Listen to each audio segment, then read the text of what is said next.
Good morning, सुप्रभात, केम छो, सलाम। उम्मीद है आप सब लोग बेहतर होंगे, अपना ध्यान रख रहे होंगे।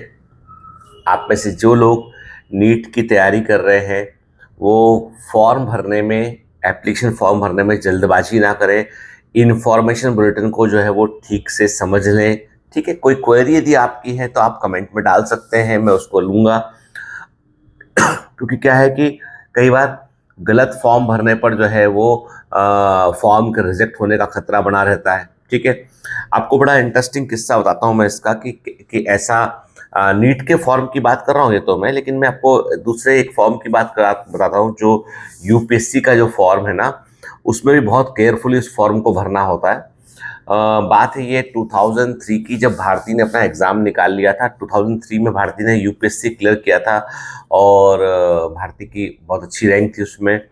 और अ, उनको इंडियन रेवेन्यू सर्विसेज मिला था, आईआरएस मिला था भारती को।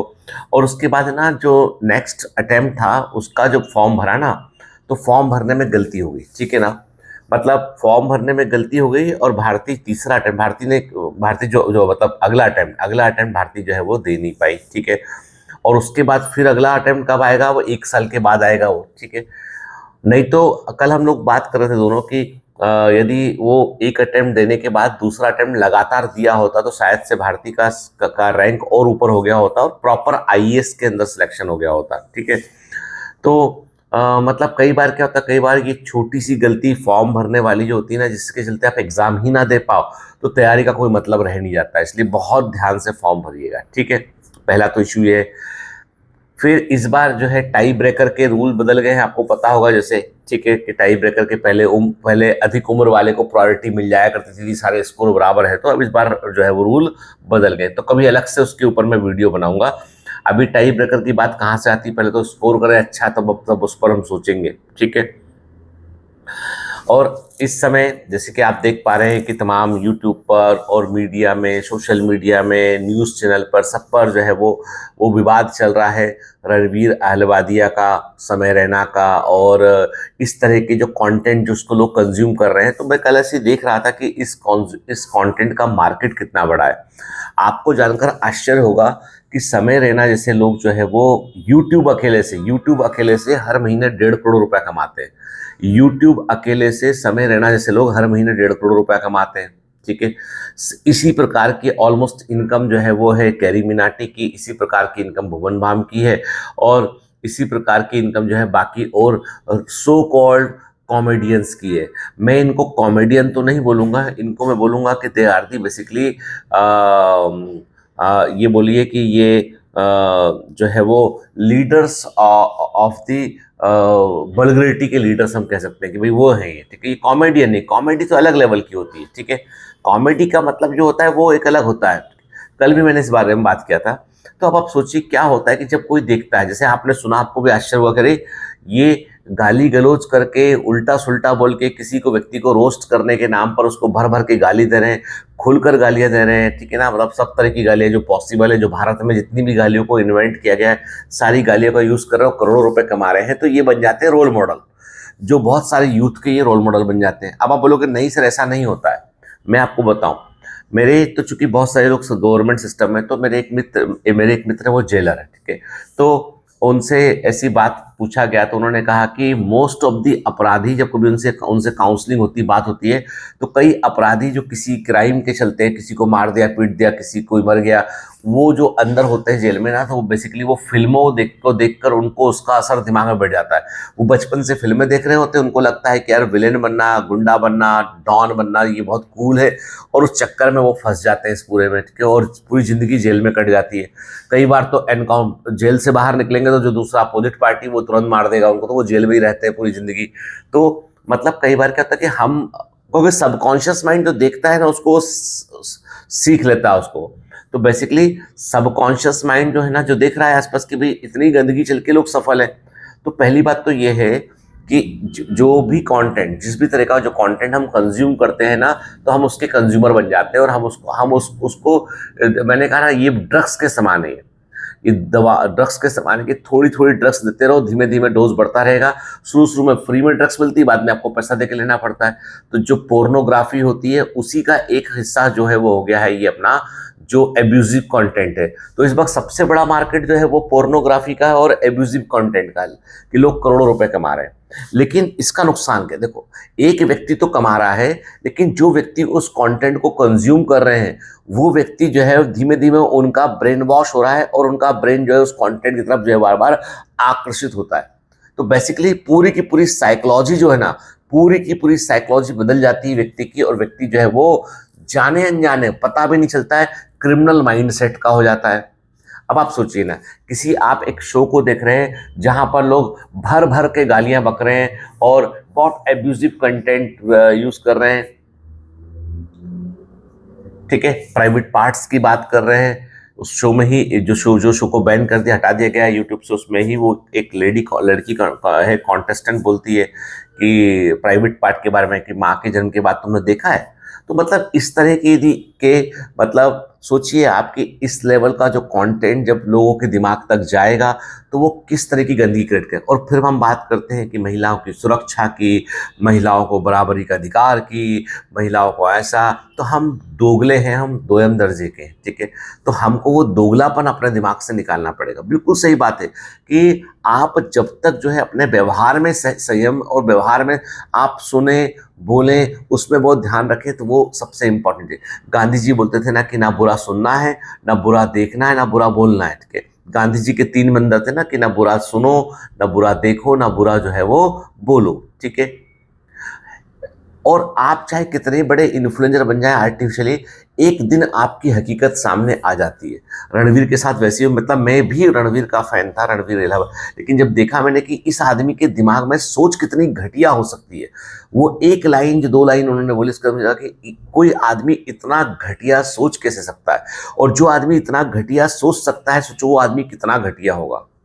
इतना घटिया सोच के जो पब्लिकली शो में बोल रहा है वो आदमी अंदर से कितना घटिया होगा, ये तो आत्म मंथन करने वाली बात है। उस व्यक्ति को भी मंथन करना चाहिए कि वो है क्या।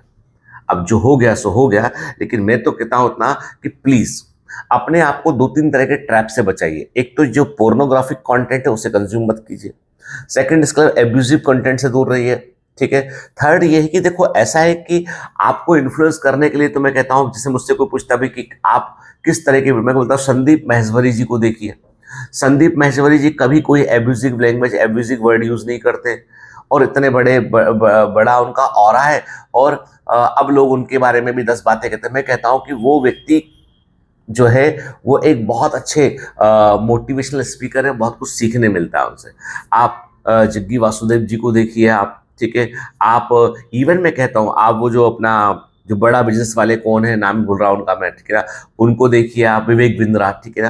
अरे सिखाते हैं कुछ आपको, ये के सिखाते हैं आपको। ध्रुव राठी को कई लोग पसंद नहीं करते हैं, उनको लगता है वो लेफ्टिस्ट है या वो उनका एंटी बीजेपी व्यू पॉइंट है। पर सच्चाई तो ये कि ध्रुव राठी के कई वीडियो ऐसे जो पॉलिटिक्स के अलावा है, उन वीडियो में कितना नॉलेजेबल कंटेंट है, ठीक है।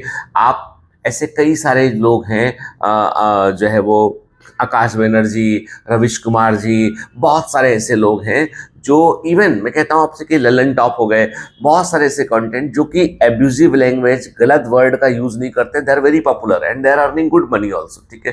तो जो सबसे आसान रास्ता निकलता है ना आदमी का, वो लगता है कि एब्यूजिव कंटेंट को कंज्यूम करना, बनाना उसको, ठीक है। फिर एक ट्रेंड में और देख रहा हूँ, जो हाल ही में मैंने कुछ शादी अटेंड की, वो देख रहा हूँ कि शादी, अब आप सोचिए कि फिल्मों में क्या दिखाते हैं। फिल्मों में दिखाता है कि शादी, बारात आ रही है, शादी के फेरे होने वाले हैं, दुल्हन जो है वो ड्रिंक मंगा के उसकी सहेली से ला के देगी, वो 2 वोदका मार का पेग मार लेगी, ठीक है, टकीला के पेग मार लेगी। फिर उसके बाद फिल्म में दिखाएंगे डांस होगा ना, ये होगा ना, वो होगा, ठीक है। ऐसा दिखाते हैं फिल्मों में। ऐसे कई फिल्मों में देखा होगा आपने कि दुल्हन को जो है वो दुल्हन के वेश में वो लिकर पी, जबकि आपको पता है हिंदू धर्म के अनुसार जो रिचुअल्स होते हैं वो सब पूजा पाठ होता है और एक यज्ञ के समान होता है वो। यानी विवाह के दौरान जो अग्नि जलती है, जिस अग्नि के आसपास फेरे लिए जाते हैं, जो पूजा पाठ होता है वो, और कोई क्या पूजा पाठ में दारू पी के जाता है, बताइए? क्या कोई पूजा पाठ में दारू पी के जाता है ना? तो ये जो फिल्में दिखाती है ना, वो एक अलग कंटेंट है, उसको लेके उसको दिमाग पे इतना सीरियस लेने का नहीं उसको, क्योंकि वो अपना पैसा कमाने के लिए आपको वो इस्तेमाल कर रहे हैं, ठीक है। आपको वो इस्तेमाल कर रहे हैं अपना पैसा कमाने के लिए, ये सब जगह पे है। तो कभी हमारे रोल मॉडल ऐसे क्यों हैं क्योंकि हमारे दिमाग को वही अट्रैक्ट करता है, हमको वही कूल लगता है, हमको लगता है वही बेहतर है। और ये जो बेहतर की डेफिनेशन है वो चेंज करनी पड़ेगी। मैं कोई आपको भाषण नहीं दे रहा हूँ, मैं सिर्फ इतना बता रहा हूँ आपसे कि आपके ज़िंदगी के जो शुरुआती साल है, जो आप ग्रास्प कर रहे हैं ना स्पंज के समान, यही कोई इस आप सोचिए, आपका ब्रेन एक स्पंज के समान है। एक स्पंज जो है वो जहर को, पॉइजन को धीमे धीमे सोख रहा है, और एक जो है वो बेहतर चीज या अमृत को सोख रहा है। तो अब बताइए सिंपल, कौन सा स्पंज बेहतर है? ब्रेन तो सोखेगा, कुछ ना कुछ तो लेगा। तो कैसा कंटेंट कंज्यूम करते हो वही रिकमेंडेशन में आएगा। एक स्टूडेंट ने मुझे एक बार कंप्लेंट की थी, जब हमारे वीडियोस में मोनेटाइजेशन ऑन था। अभी तो बहुत सारे बायोमेंटर्स के वीडियो जो है वो मेन चैनल के, उनमें मोनेटाइजेशन ऑफ करवाया हुआ है मैंने, ठीक है। जब ऑन था तो उसने मुझसे कहा बार बार कि सर आपके वीडियो के बीच में ऐड आता है, उसमें सर आप जो है वो कॉन्डोम्स का ऐड क्यों दिखाते हैं, उसमें आप ये वाले ऐड से सेक्सुअल ऐड क्यों दिखाते हैं।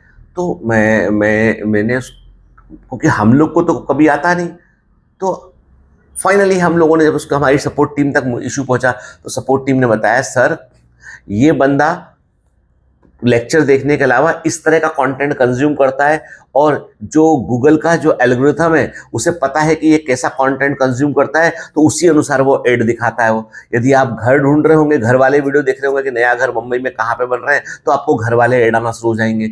आप जिस तरह का कंटेंट देख रहे होंगे उस तरह के कंटेंट के ऐड आना शुरू हो जाएंगे। तो इसमें सर अपनी कोई गलती नहीं है, उसको बोलो कि अपना व्यवहार संयमित रखे। वो मानने को तैयार नहीं।